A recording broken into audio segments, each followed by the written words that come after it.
tampilkan produk jualanmu di website. Tapi sebelum mulai mengupload produk, kamu perlu membuat kategori produk terlebih dulu.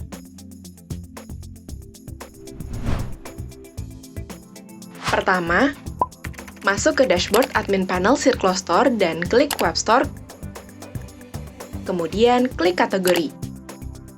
Kategori terbagi menjadi dua jenis, yaitu kategori utama dan subkategori. Untuk membuat kategori utama, klik tambah, lalu masukkan nama kategori.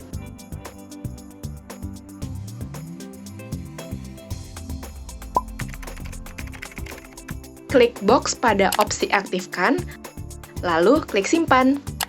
Selanjutnya, kita akan membuat subkategori. Klik tambah dan masukkan nama kategori.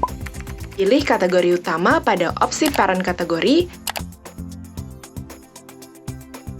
kemudian klik simpan.